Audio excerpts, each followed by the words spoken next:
Oke, kita lanjut lagi. Berikut tampilan dari beberapa Microsoft Windows versi Millennium Edition ya. Mungkin bagi generasi zaman now ini belum pernah lihat ya. Saya udah pernah ini tahun 2000, 2003, 2004 lah. Kemudian ganti dengan Windows XP. Windows XP itu apa ya? Familiar, stabil gitu ya. Seneng aja makainya ya. Jadi lebih populer Windows XP itu. Nah, kemudian digantikan lagi Windows versi 7. Itu sudah mulai menggunakan lifestyle Windows 8, 8.1. Kemudian yang paling baru sekarang Windows 10 ya, Windows 10. Nah, apa saja yang disediakan atau bisa pelayanan atau fitur-fitur dari sebuah sistem operasi? Yang pertama adalah mengatur penggunaan hardware. Ya, jadi kalau di perintahnya disimpan di Device Manager. Ya, di sini misalnya mulai dari audio, Bluetooth, kamera, komputer, disk drive, dan seterusnya. Nah, ini adalah Device Manager, ini adalah perintah yang ada di Windows 10. Ya, saya pakai Windows 10. Kemudian kedua adalah mengatur penggunaan program dan data secara bersamaan.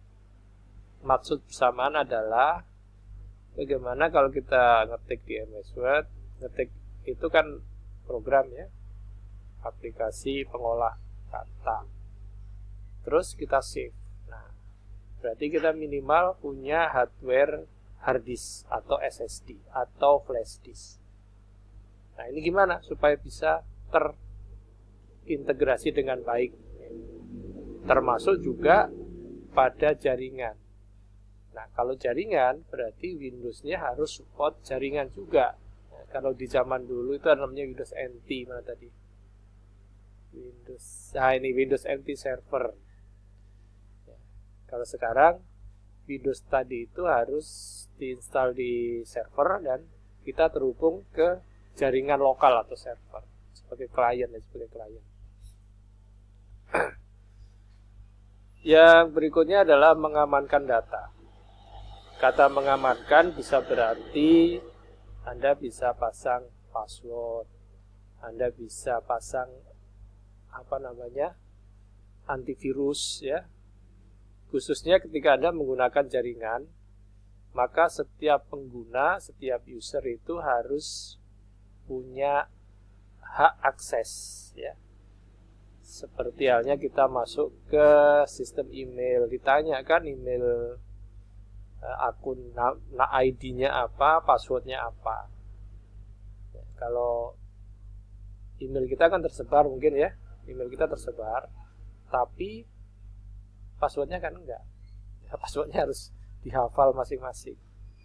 Ya, itu adalah contoh bagaimana data diamankan. Nah, permasalahan utama dari mengamankan data atau mengamankan data di jaringan lokal maupun jaringan global adalah kita itu sering lupa password. Nah, ini ya di beberapa aplikasi itu ada, nah ini ya contohnya ya, Firefox Logwise. Nanti silakan dicoba. Ini cocok bagi saya, seperti saya ya, orang yang passwordnya banyak, suka lupa sendiri gitu. Jadi di sini saya punya akun beberapa itu, passwordnya disimpan di sini ya. Di sini tidak ditunjukkan ya, namanya juga password. Ya. Nah, intinya adalah saya agak kesulitan untuk mengingat password gitu. Apalagi kadang passwordnya saya buat beda-beda ya supaya aman. Nah, itu permasalahan pribadi ya. Jadi pinginnya kita aman, di lain pihak kita itu punya kelemahan dalam mengingat password.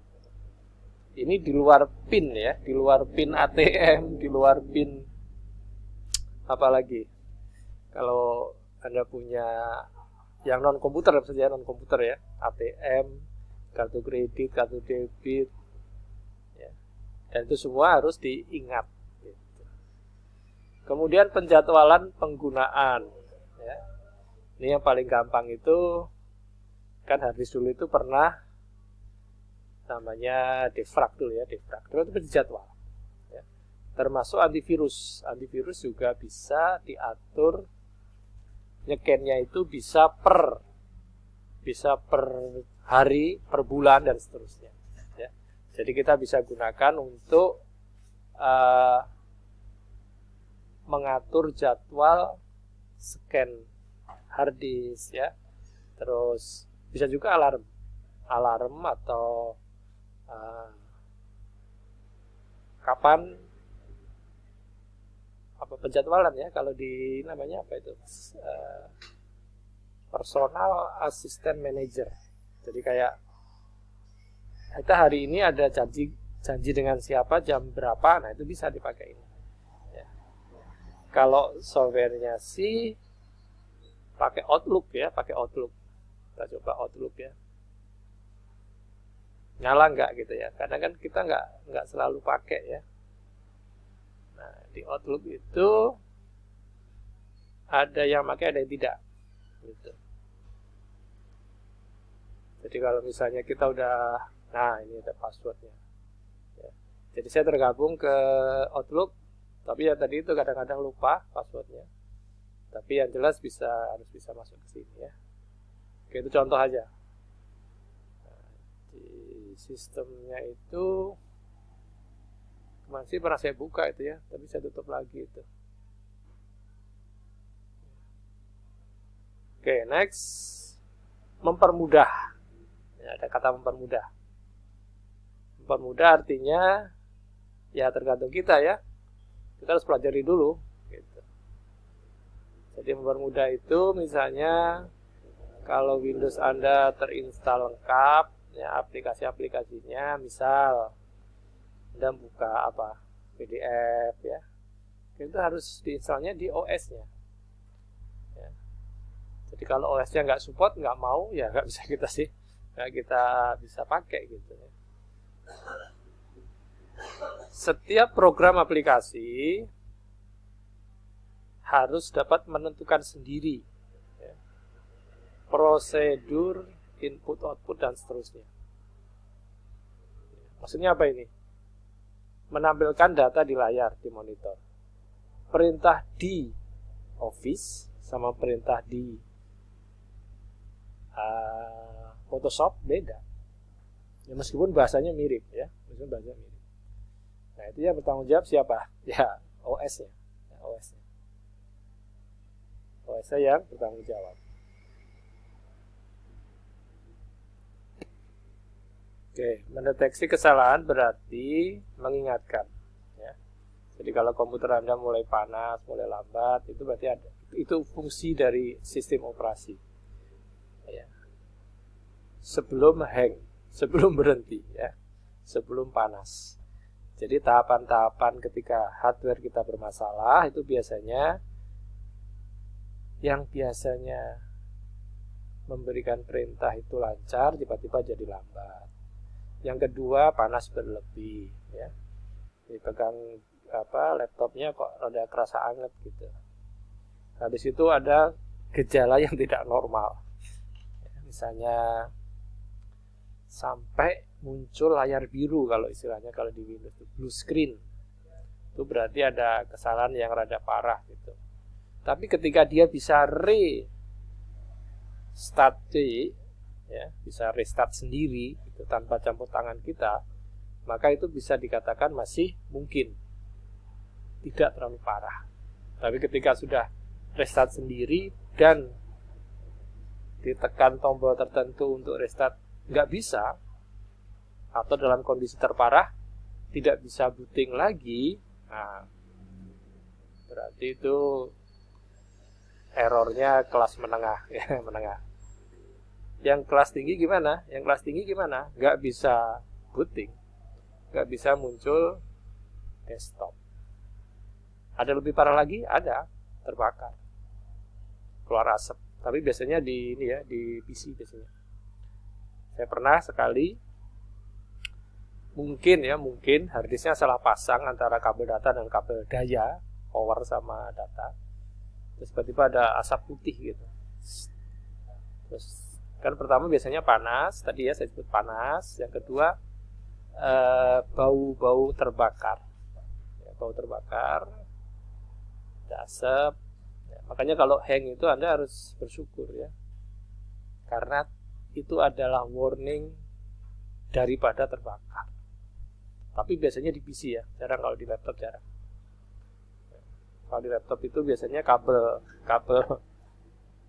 charger bermasalah. Itu saya sekali dua kali pernah itu.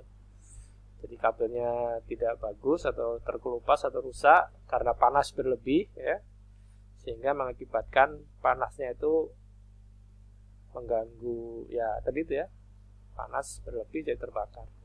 Tapi bukan laptopnya ya, tapi chargernya.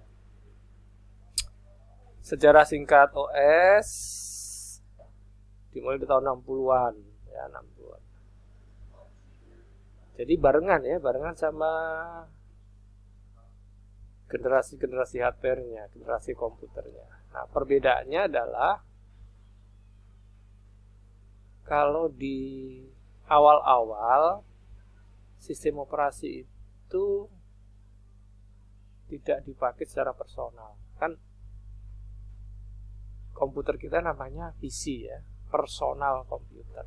Artinya komputer yang dipakai oleh orang per orang dengan spesifikasi kebutuhan hardware dan kebutuhan software, dan apa yang akan kita pakai untuk apa itu beda-beda ya. Yang gampang sekarang aja ya, kalau ditanya laptop yang paling bagus apa, ya buat gamer. Tapi ada tapinya, bobotnya berat, baterainya tidak sehemat laptop tipis, harganya juga paling mahal gitu. Nah, jadi kalau dilihat sejarahnya, yang pernah saya pakai itu dulu Windows. Nanti adalah ya, saya sertakan di video paling bawah, nanti ada sejarah perkembangan Windows ya, Windows utama. Jadi saya kutip ada di YouTube ya. Berikutnya kita kenal namanya GUI atau GUI ya, GUI atau Graphical User Interface. GUI itu lahir setelah Text User Interface. Jadi perbedaannya di mana ini? Perbedaannya di kata graphical, grafis. Jadi grafis itu mengacu pada gambar visual. Tapi kalau text user interface mengacu pada teks. Contoh, saya beruntung karena saya mengenal komputer sejak zaman DOS ya. Zaman DOS masih pakai disket dulu. Nah, ini contohnya. Zaman DOS dulu kalau ingin melihat direktori itu perintahnya dir. Nah, dir slash ya. Terus kalau ingin lihat menghapus, delete apa gitu ya. Kalau sekarang kan klik ini kan Windows Explorer kalau sekarang kan ya. Nah, sekarang kan Windows Explorer yang dibuka gitu kan. Nah, kalau teks perintahnya diketik. Ya, mirip-mirip dengan OS Linux ya, OS Linux. Beberapanya juga masih ada diketik. Nah, apakah masih ada text user interface di Windows? Nah, kita coba. Ada namanya run command line ya. Nah, ini. Kalau zaman sekarang di Windows, nah seperti ini. Nah, ini hampir sama ya. Jadi kalau saya dir bisa nggak dir? Nah, ini sama ya. Cuma bentuknya aja di vertikal, ini horizontal gitu. Ya. Jadi ini diambil 2 baris aja ya. Kali ini kan beberapa baris. Sini disebutkan sekian free ya, 15 direktori dan seterusnya. Nah, kayak ginilah